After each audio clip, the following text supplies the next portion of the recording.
Hey, I wanted to talk about things going your way.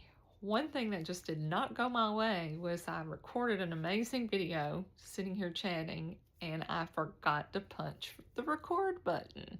So I'm talking again. Two of the people that I follow that I really enjoy, um, both had real serious childhoods that were not fun. One was in a war zone and the other one grew up in poverty.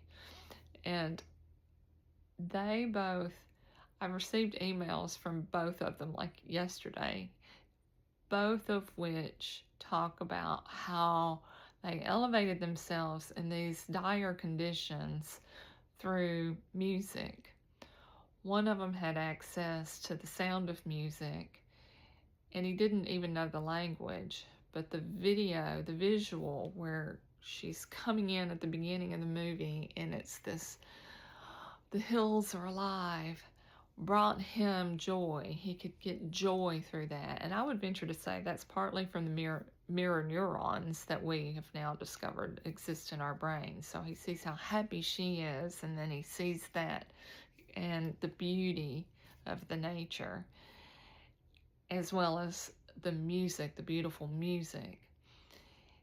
The other friend elevated himself many times by singing. They had access to the soundtrack Oklahoma, and in that, there's a song where it says, "Everything's going my way," and he would sing that with his brothers and sisters, and that would help alleviate some of the discomfort of living in poverty conditions. And he would sing it when he took a shower. He says he still does it. He will sing, "Everything's going my way." And I will tell you that this man actually is a multimillionaire. So just saying, doesn't hurt to tell yourself that everything's going your way. And sometimes things don't go our way according to plan or according to what our brain thinks ought to happen. And another teacher will say, well, that's things happening for you. So everything's happening for you, not against you. It's all for you. That's how the universe works. So when we have days like today, for me, it was extremely cold outside, and I want to go outside when it's beautiful and sunny and play. But when the wind chilled is like 20 degrees, it's a little chilly. So I can sulk about it, or I can bundle up and go out for a little while, which I did. And I can exercise in the house the rest of the time. And I can read a book, or I can do other things that help elevate me. And when I get tired of doing one thing, then I can move on to another thing. And it's really, that's the point. It's not even just any one thing. Different people have different things that help elevate them. Sugar is not elevating. Snacks, things that kind of make you sick, like alcohol, ultimately. I mean, every once in a while you can have a little bubbly on New Year's Eve or at a wedding, but certain things are really lowering your vibration as opposed to elevating them. So the higher frequency environment is going to be things that bring you fun and laughter and joy.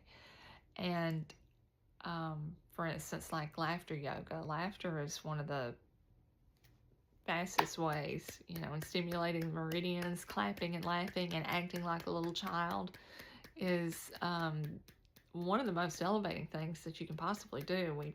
We've got to remember how to give ourselves permission to play and have fun and live and laugh. So even if we have to do that while it's freezing cold in the house, we can do that and constantly be focusing on what brings us great and incredible joy, as Marie Manuchehri would say, and just do things that are elevating and inspiring to you. And it can be different for different people. Like I said, though, avoid the things that we know are not the best for us, like that extra cookie or that extra glass of some alcoholic beverage. Um, can actually lower our frequency. Um, Another thing that I like to do is to just visualize. If you can't go outside and do things that are fun, you can definitely daydream about it. You can pretend. You can imagine. You can imagine yourself outside flying with the birds. You can imagine yourself at the ocean and feeling the sand beneath your feet and the waves coming up on you. Imagination's powerful, and you can practice that. That's one thing why reading books is powerful, because it can take you there. And again, be careful of what you feed your brain and what you feed your body. Make sure that it's what you choose and not what is being spoon fed to you by society or other talking heads like mine. You choose what works for you. And sometimes that's an experimentation. But most of the time, once you get into it and you know who you are and you know yourself and you know your likes and your dislikes, you just go for it and you learn what works for you, and you just do you and enjoy it, and no apologies. So I love you very much, and have an amazing and incredible and fabulous Happy New Year. And I will be eating some black eyed peas with my aunt, who will cook them, and I will enjoy one or two of them.